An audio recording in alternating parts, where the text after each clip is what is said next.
Hey, let's talk about soap. Can we? Let's talk about TV. Let's talk about all the things behind the scenes. So can we talk about it? Let's talk about it. Let's talk about it. Let's talk about it. Hi, I'm Alora. And I'm Trisha. And I'm Stella. And welcome to Let's Talk About Soaps. Today we have a great show. The continuation on our special, The Heart of Daytime. We will not only be talking about The Heart of Daytime, we have The Heart of Daytime right here with us. Joining us all the way from Las Vegas by Skype, Catherine Hickland, better known as Lindsay Rapapor from One Life to Live. My every move. Why should we wait for a while?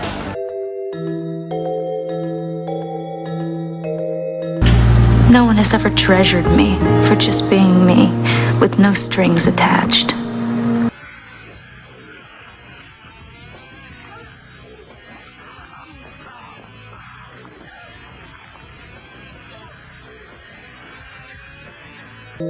Nora? Lindsay. Now, before we start this interview, I have a couple people I want to thank. I want to thank Penny Monserratos from the Jackson Posse, who introduced us to Jillian, Catherine's assistant. Thank you both for making this interview happen. And as you can see, we have 3 books on the table, and this is Catherine's book, and it is titled The 30-Day Heartbreak Cure. So if you've ever experienced heartbreak, she gives a prescription on how to get over the heartbreak. We are so excited to talk to her about her book. Yes. And also, we'll be talking to Catherine about her career, of course, to y'all soap fans on One Life to Live. And also, her career, because she also made a CD and she did Broadway. We'll be talking about all of that today. Yep, and the CD is called Sincerely Broadway. Yes. And also, since it's so close to Valentine's Day, we'll be talking about Catherine's cosmetic line, Cat Cosmetics. She'll be giving us a few suggestions on a couple looks for our dates. Hopefully she can tell us about what we need to use to get the first date look, the innocent look, the everyday look. Yes. Okay. And forget about the going out look. Oh, the going out look. You gotta go out for Valentine's Day. Yes. So, Catherine, how are you doing? Really great. Wow. So happy to be with you girls. Yeah. You look like a bunch of fun girls. It's a pleasure having you here. Yeah, welcome. Yeah, it's good. So, Catherine, first of all, we got to ask you, because the soap fans want to know, what made you get into acting, and when did you start? Oh, my gosh. Well, I knew I was going to be an actress from the time I was, I think, about 4. I really just knew it. I knew it as I knew it. And Wow. I couldn't figure out how I was going to get out of a small town. I was born and raised in Fort Lauderdale, which is now a big town. But when I was there, it was a little swamp town. And I couldn't imagine how I was going to get out of there and become a Hollywood actress. But I became a flight attendant when I was, I think, just turned 18, and Wow. what that did was allow me to fly for free. So I would fly on my days off, and I got an apartment with another stewardess or two, and studied acting and auditioned for things, and then it happened kind of quick back then. Wow. For me, and I was able to quit my job and move to Los Angeles full time. But I always wanted to be on soaps. That was just something I knew. Wow. Yeah. So, how did you get your first role on One Life to Live? Well, my One Life to Live was not my first role. It was actually like my 4th or 5th role. But as far as how I got on that show, and this is a really good lesson for people in tenacity, because I really always wanted to be on One Life to Live, and I auditioned for the role of Tina. I Oh, really? Wow. screen tested for that role, and another actress got it, and then I screen tested for Luna. Yeah, I screen tested for Luna, didn't get that. Wow. And I was doing a show for them. Huh? Yeah, no, I mean, and I was heartbroken every time, but you know what's funny is that it just goes to show you, if you believe in faith and live your life that way, the truth is that Lindsay, for me, was a much better character than either one of those characters for different reasons for me. Yeah, and so she was really well worth waiting for, and I spent 11 amazing years on that show. And I would say so. How I got it was I wrote the president of ABC letter and told her how much I wanted to be on the show. Wow. And they had a one-day role. She gave the letter to Jill Farron Phelps, who was the executive producer. And she called me at home and asked me if I wanted to play a one-day role for Lindsay Rapapor. It was just one day. And I had already starred on many soap operas at that time. Okay. And I felt like, oh, wow, one day, you know, geez, I mean, come on.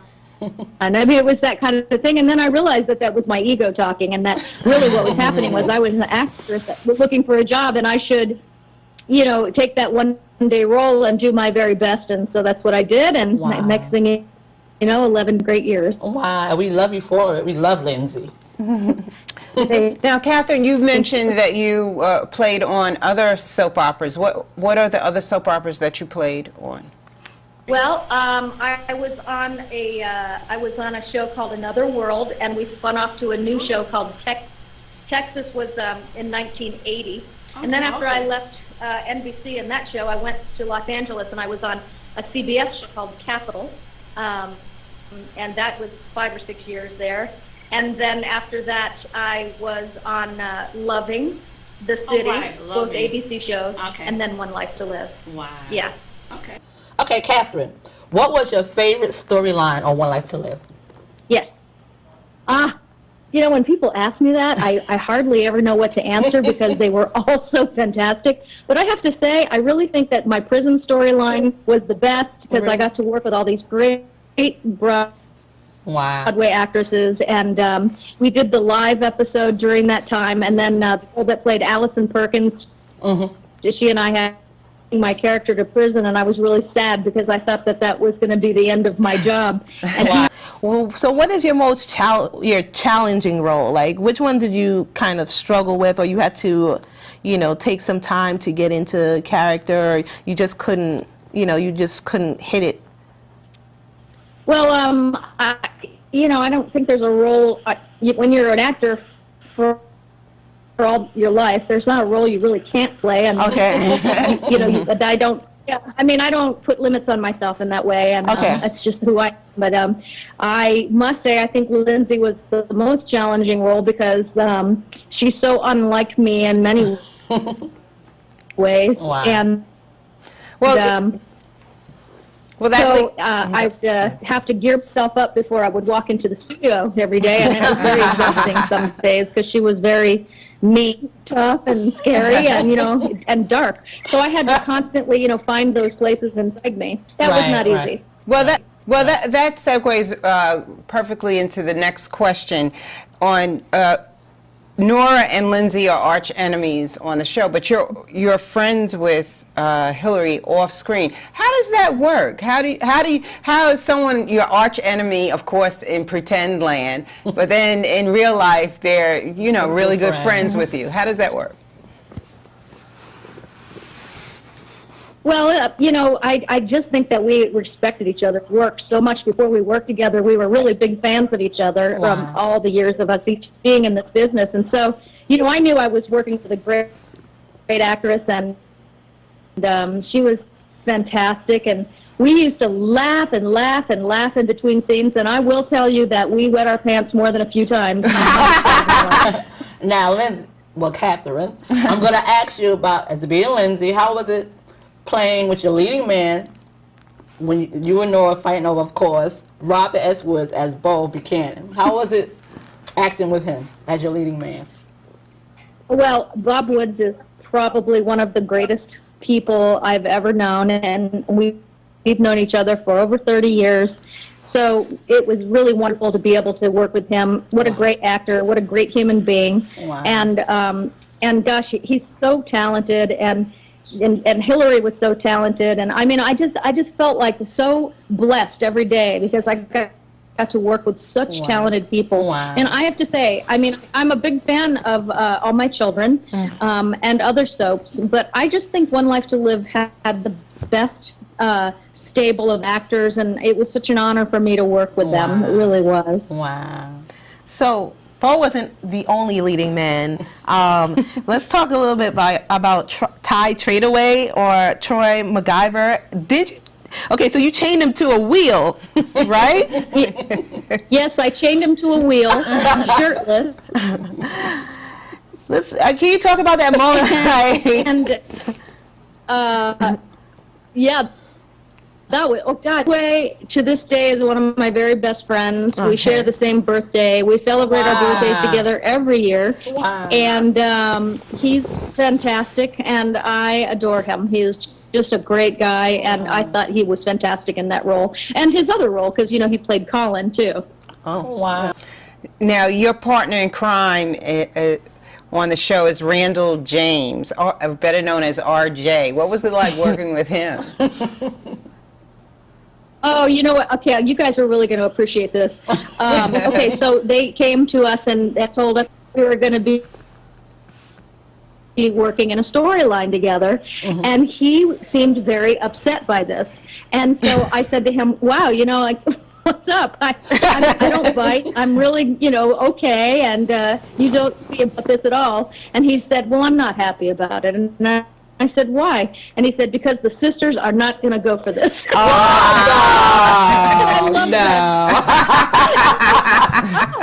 no, we don't. We're not complaining. We're not. We loved it. We loved our two together. I was kind of jealous. Yeah. I was just a little jealous. Just a little bit, but it's all right. Okay, but what about Lawrence Ledoux, better known as Sam, the father of your children? Yeah. Who you know, the one? Yes. Oh, who you killed by accident? I really liked him, and I was Killed him by accident? Yeah, well, I did. It was an accident. It was an accident. You thought it was Troy? I thought it was Troy. Right. Yeah, but you know, I felt bad because because I knew he was going to be losing his job, and of course, you know, you don't ever want to be the person to be doing that to another character. But as it turns out, I was like the Grim Reaper. I was always killing some. Well, I got one more man. There's 3 men in here. Yeah, you can't forget, yeah. John Paul, or Rex, who you had a hot, steamy affair with. Yes. Talk about that. I'll talk about that because that's another funny thing. John Paul was a brand new actor, very gifted right out of the box, and very cocky kid, but I liked him a lot, and he was very cute, and he had never had an on-screen kiss. And imagine his first on-screen kiss was with somebody that's old enough to be his mother, and so I felt really bad for him. You know, I felt like, oh God, this poor kid. You know, but he did okay. You know, I mean, I think he was just scared to death. I love Rex. And I was also just really concerned about his mental well-being, so it all came out pretty good. We had a great time together. He's so gifted. I think he's very talented. He is. Okay, Catherine, this is for the soap fans. Can you give us a juicy behind-the-scenes story? Like, what happened behind the scenes on the set? You're asking me if I can give a juicy behind-the-scenes Yes, we want to know. Have you been reading any of my interviews lately? I've been really good about yes. Okay, a juicy behind-the-scenes story. Let's see here. Yes. Well, you know, I can't name names because, you know, it's just not nice. But I will tell you this: there was a certain actress on the show that did not like me when I got there. Okay, and she. Didn't like me at all, and I was very upset by this because I admired her so much, and I don't know, you know, she had her reasons, and I usually don't care if someone doesn't like me because, you know, I understand that's life, and sometimes you just have a bad chemistry with somebody. You can't really do anything about it.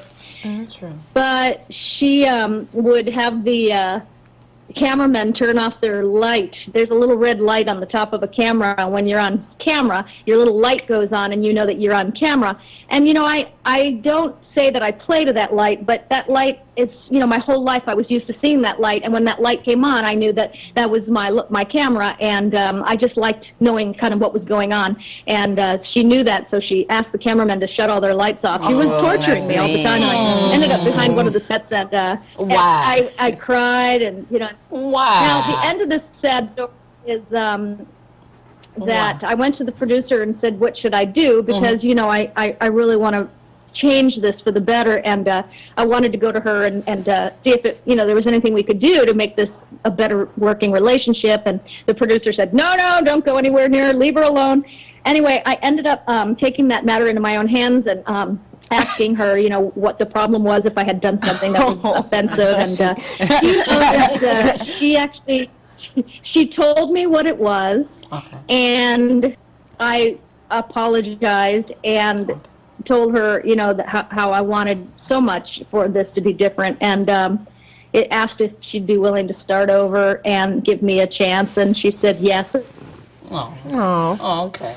Oh, really important, the message behind that story, because, you know, if someone is acting odd to you, you owe it to yourself to heal it with love as much as you can, and almost every time it'll work for you. You know, so don't do wrong to make a right. And if I had just said, oh, well, screw that, I'll just be as nasty as she's being, it would have made my friend there terrible, and I wouldn't have made friends with a wonderful person, which I did. You know, so it was great. Okay, Catherine, You know. I spoke earlier about how you had so much fun doing the last scene when you broke out of jail with the other co-actors. How did it feel? Was it emotional? I mean, how was it for you doing the last show on One Life to Live? You know, no, it wasn't emotional for me because I had been off the show for quite a bit, and so I had been able to reconcile the end of that show for myself. And but it was emotional for me to see the crew and the other actors, because I knew that they were going to be out of a job, and that the fans would be out of a show. And that was very upsetting to me to know that that the show, you know, it's funny, that show and many other soaps, but this genre is something, it's like an old friend that's been there for people through thin, through divorce, death in the family. People watched it with their mothers and grandmothers, and maybe their mother and grandmother had passed away. And they felt lost, you know, because we really, as soap actors, were friends with people and in their television and living rooms every day. And so that was upsetting me. But, you know, at that time, we all thought that the show was going to be going on to Prospect Park. And therefore, it didn't feel so much like the end. We thought we were going to be trailblazing onto a new frontier with broadband, or at least the actors that were going on with it, and I felt good for them about that. But it was very sad. The other people were very sad, and that made me sad. Of course, of course. So, Lindsay, you know, speaking for the soap fans, we too were very upset with the. We won't say cancellation because we know it's going to come back, but so we'll just say the postponement of the show.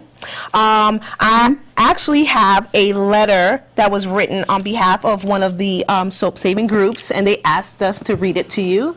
So I'll do that right now. Okay. Okay.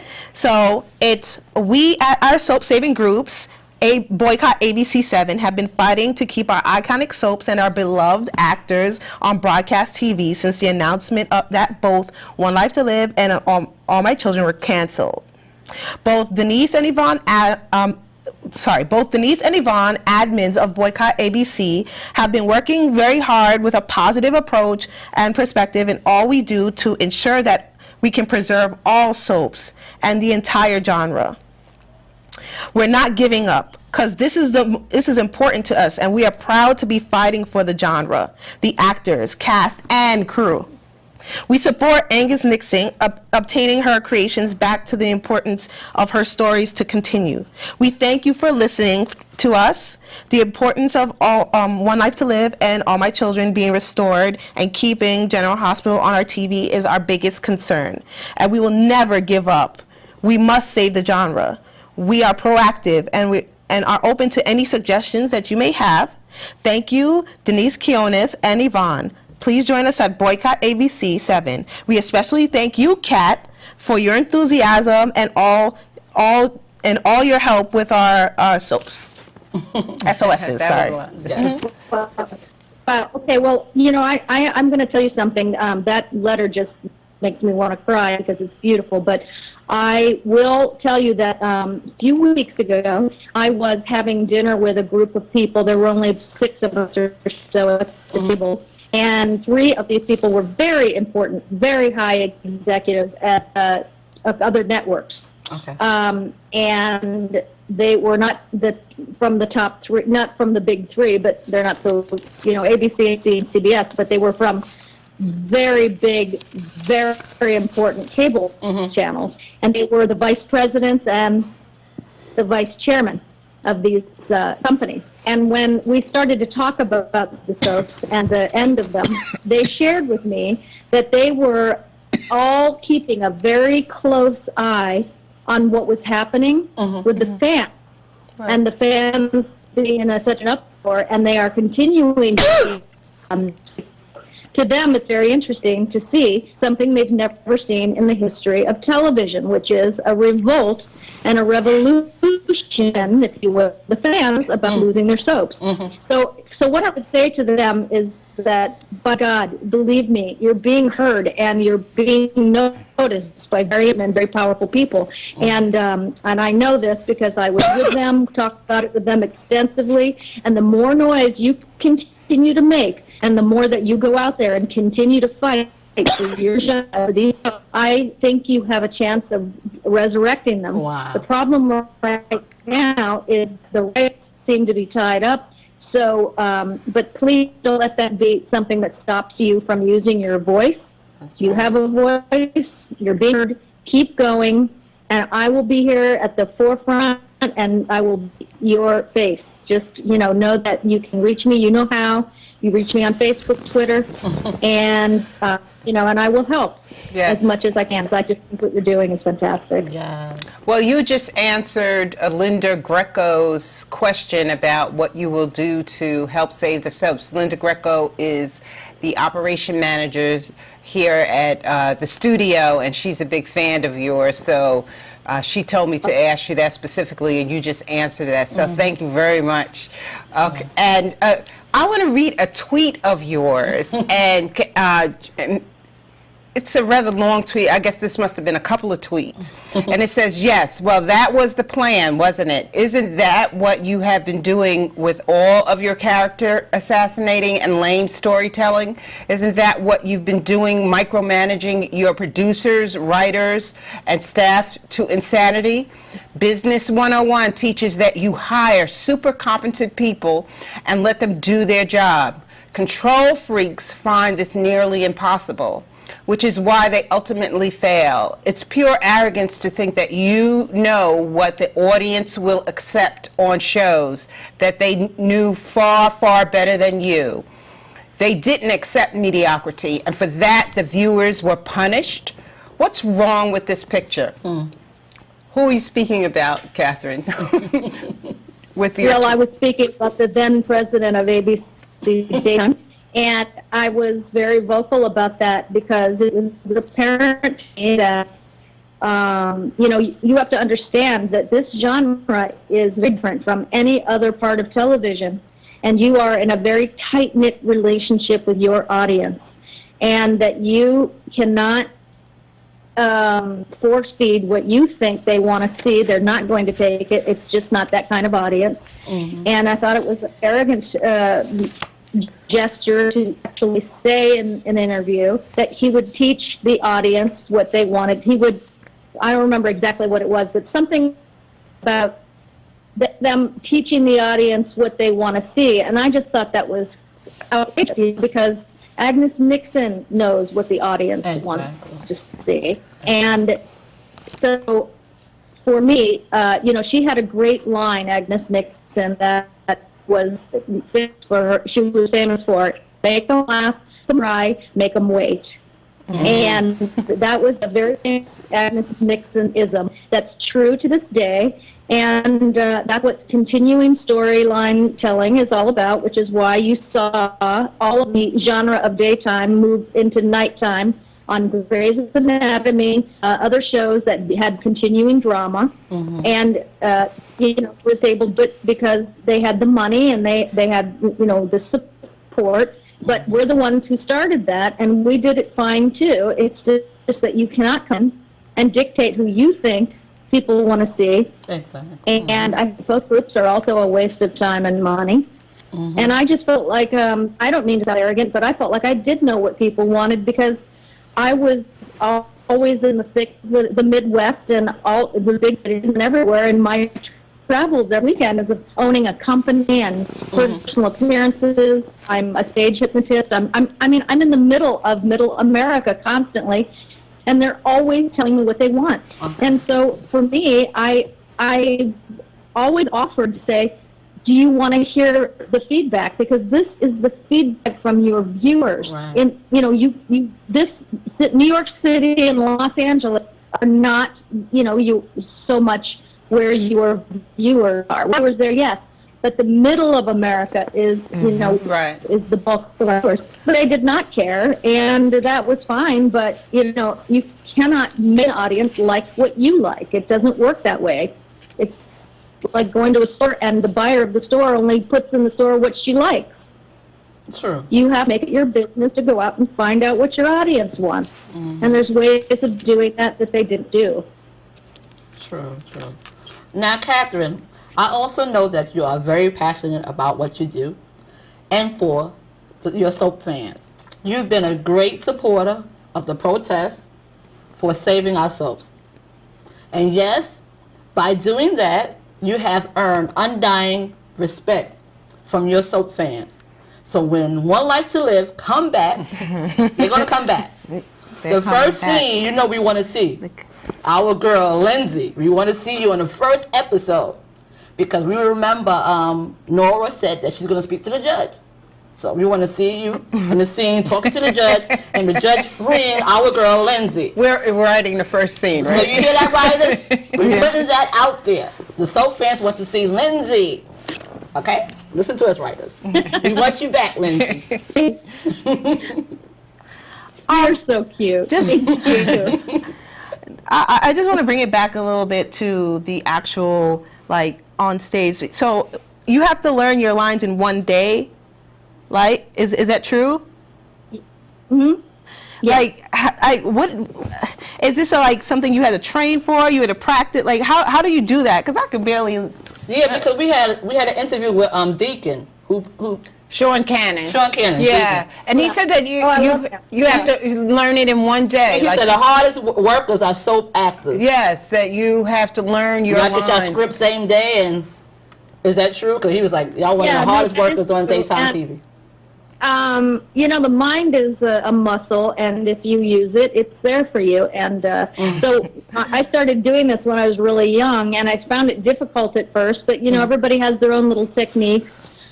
For me, writing the lines down helps to sink it into my head. I did that in college. Bob would use the same thing, and then saying the lines with the actors as much as you can before you hit the stage is really good. Especially when we're shooting 2 episodes a day, so you would I remember many walks to the set and just feeling anxiety because I wasn't sure I was going to be able to have 50 pages of dialogue in my head. Wow. I worked hard on it, and it was always there, always. That's amazing. They want it in one take, and the pressure of that is incredible. But you know what? That's what we do. That's what we're built for. Right. That's what we love. And so it was easy because, it wasn't anything you would fight. You would allow your mind to relax and take in all that dialogue. And just like anything else in life, you just relax your mind. It'll be there for you. Trust your mind, you know? True. Wow. Well, we commend you for all that hard work you put in on daytime. Thanks. We appreciate it, and we love you. Thank you. No, I love you. We're going to take a break right now. Okay. We're Sorry, gonna I'm take a break excited. Right now. But we'll be right back with more from Catherine Hickland, better known as Lindsay, on One Life to Live.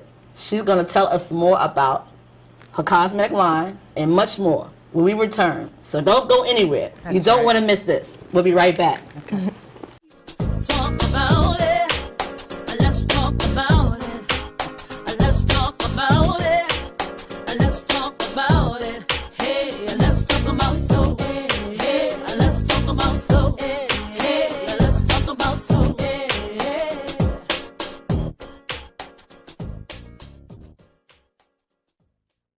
Out of a small town. I was born and raised in Fort Lauderdale, which is now a big town, but when I was there, it was a little swamp town, and I couldn't imagine how I was going to get out of there and become a Hollywood actress, but I became a flight attendant when I was, I think, just turned 18, and what that did was allow me to fly for free. So I would fly on my days off, and I got an apartment with another stewardess or two, and studied acting and auditioned for things, and then it happened kind of quick back then for me, and I was able to quit my job and move to Los Angeles full time. But I always wanted to be on soaps. That was just something I knew. Wow. Yeah. So how did you get your first role on One Life to Live? Well, my One Life to Live was not my first role. It was actually like my fourth or fifth role. But as far as how I got on that show, and this is a really good lesson for people in tenacity, because I really always wanted to be on One Life to Live, and I auditioned for the role of Tina. I Oh, really? Wow. screen tested for that role, and another actress got it, and then I screen tested for Luna. Yeah, I screen tested for Luna, didn't get that. Wow. And I was doing a show for them. Huh? Yeah, no, I mean, and I was heartbroken every time, but you know what's funny is that it just goes to show you, if you believe in faith and live your life that way, the truth is that Lindsay, for me, was a much better character than either one of those characters for different reasons for me. Yeah, and so she was really well worth waiting for, and I spent 11 amazing years on that show. And I would say so. How I got it was I wrote the president of ABC letter, and told her how much I wanted to be on the show. Wow. And they had a one-day role. She gave the letter to Jill Farron Phelps, who was the executive producer. And she called me at home and asked me if I wanted to play a one-day role for Lindsay Rapapor. It was just one day. And I had already starred on many soap operas at that time. Okay. And I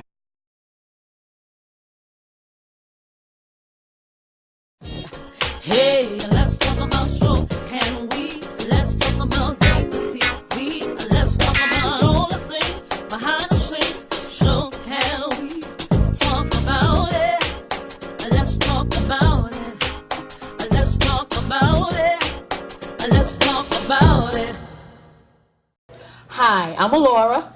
And I'm Trisha. And I'm Stella. And welcome to Let's Talk About Soaps. Today we have a great show. The continuation on our special, The Heart of Daytime. We will not only be talking about The Heart of Daytime, we have The Heart of Daytime right here with us. Joining us all the way from Las Vegas by Skype, Catherine Hickland, better known as Lindsay Rapapor from One Life to Live. My every move. Why should we wait for a while?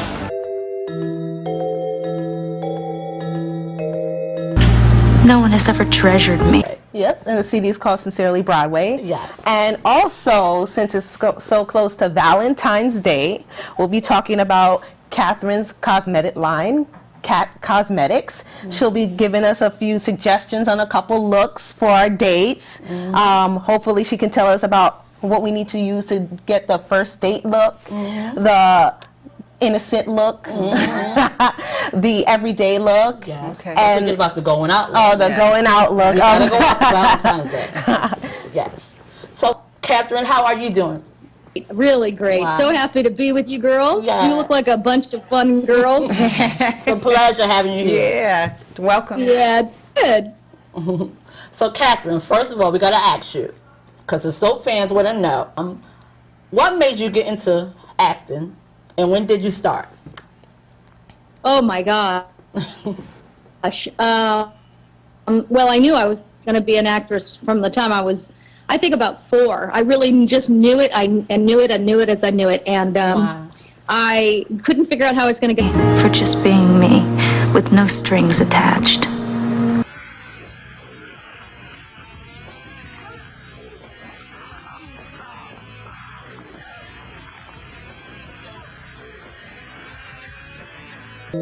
Nora? Lindsay? Now, before we start this interview, I have a couple people I want to thank. I want to thank Penny Monserratos from the Jackson Posse, who introduced us to Jillian, Catherine's assistant. Thank you both for making this interview happen. And as you can see, we have 3 books on the table, and this is Catherine's book, and it is titled The 30-Day Heartbreak Cure. So if you've ever experienced heartbreak, she gives a prescription on how to get over the heartbreak. We are so excited to talk to her about her book. Yes. And also, we'll be talking to Catherine about her career, of course, to y'all soap fans on One Life to Live, and also her career, because she also made a CD and she did Broadway. We'll be talking about all of that today.